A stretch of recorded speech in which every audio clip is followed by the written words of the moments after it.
जो है एक्लिप्स को इंस्टॉल कर दिया। तो अभी हम लोग एक्लिप्स पे जाके एक्लिप्स एनवायरनमेंट को देखते हैं और हमारा फर्स्ट प्रोग्राम लिखते हैं। राइट, सबसे पहले मैं एक्लिप्स आपको एनवायरनमेंट कैसे दिखता है वो दिखाता हूं। तो ये जो है एक्लिप्स है, एक्लिप्स ऐसे दिखता है यहाँ पे। तो यहाँ पे आपका टूल बार हो गया, फाइल, एडिट, सोर्स, रिफ्रैक्टर और ये सब। और ये जो देख रहे हो बीच में, ये आपका कोडिंग विंडो है। तो जो भी कोड है आपका यहाँ पे लिखोगे, और ये आपका कंसोल विंडो है जहां पे आपको आउटपुट मिलेगा। राइट, और अगर आपको जावा प्रोजेक्ट क्रिएट करना हो तो मैं आपको बताऊंगा कैसे क्रिएट करना है। सबसे पहले आप फाइल पे क्लिक करोगे, यहाँ पे न्यू, और इसके बाद आप जावा प्रोजेक्ट सेलेक्ट करोगे। इसके बाद आप कोई भी जो है प्रोजेक्ट नेम दे दीजिए यहाँ पे। तो मैं इस प्रोजेक्ट का नाम दूंगा जावा ट्यूटोरियल, और मेरा जो है जो जीआरई है उसका वर्जन जावा SE13 है। फिर मैं फिनिश करूंगा, मेरा जो है जावा प्रोजेक्ट क्रिएट हो जाएगा यहाँ पे। और एक मॉड्यूल भी होगा प्रोजेक्ट के साथ, उसको आप सेम नेम दे सकते हो यहाँ पे। तो बस आप क्रिएट कर दीजिए। तो आपका जो है ये जावा ट्यूटोरियल प्रोजेक्ट क्रिएट हो गया है और उसके साथ एक मॉड्यूल भी क्रिएट हो गया है। फिर आप ये जो सोर्स फोल्डर देख रहे हो, आपका जो भी कोड है या फिर जो भी जावा प्रोजेक्ट का मेन कंपोनेंट है वो इस सोर्स फोल्डर के अंदर होगा। तो आप इस पे एक बार राइट क्लिक करिए, फिर से आपके पास जो है न्यू ऑप्शन है।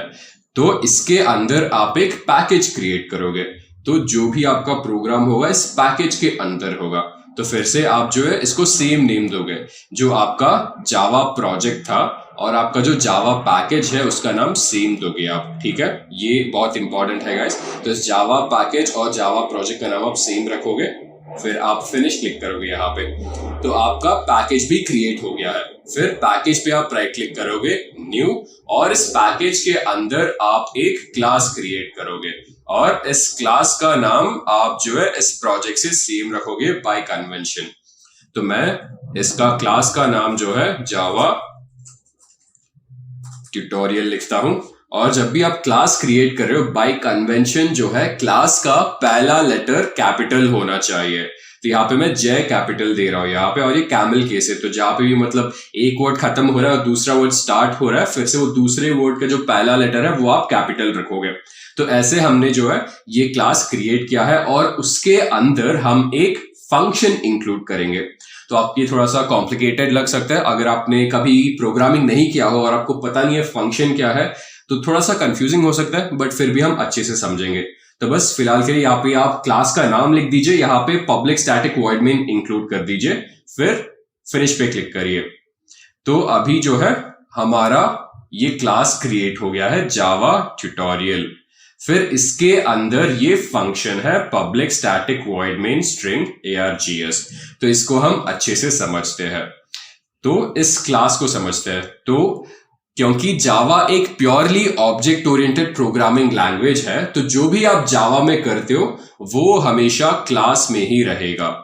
ठीक है, तो सबसे पहले आपने क्लास बना दिया है, और क्लास बनाने के लिए आपको एक कीवर्ड की जरूरत है।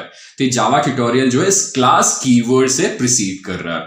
क्लास जावा ट्यूटोरियल, उसके पहले फिर से यहाँ पे कुछ लिखा, ये पब्लिक है। तो ये पब्लिक क्या है, इसका मतलब ये है कि ये क्लास सभी को एक्सेसिबल है।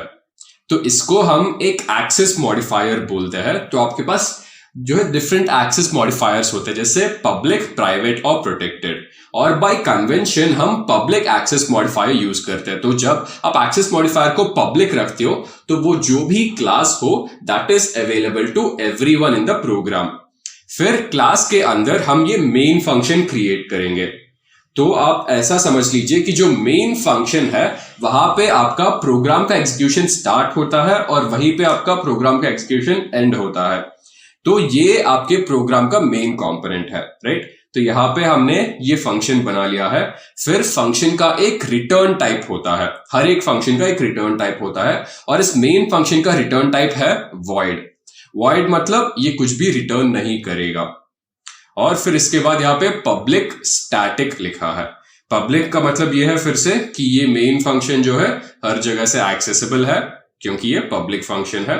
फिर स्टैटिक, तो ये स्टैटिक हमें ये बता रहा है कि ये जो मेन फंक्शन है अगर हमें इसको एक्सेस करना है तो हमें एक ऑब्जेक्ट के साथ उसको एक्सेस करने की जरूरत नहीं पड़ेगी। तो फिर से अगर ये थोड़ा सा कॉम्प्लिकेटेड है तो आप बस थोड़ा सा वेट करिए, आपको सब कुछ जो है समझ में आ जाएगा। फिलहाल के लिए आप बस इतना समझिए, ये हमारा मेन क्लास है जावा ट्यूटोरियल, उसके अंदर हमारे पास एक मेन फंक्शन है जो कि पब्लिक है, राइट। बस ये जो है आप समझ लीजिए यहां तक। फिर जो भी आप प्रोग्राम लिखना चाहते हो वो सब प्रोग्राम आप मेन फंक्शन के अंदर लिखोगे। तो हम अभी जाके जो है हमारा पहला प्रोग्राम लिखेंगे। तो हम कंसोल पे कुछ प्रिंट करना चाहते हैं, तो उसके लिए हमें ये कमांड यूज करना पड़ेगा, system.out.println। तो ये सिस्टम क्या है, फिर से एक क्लास है। तो इस सिस्टम क्लास के अंदर हमारे पास println मेथड प्रेजेंट है, राइट।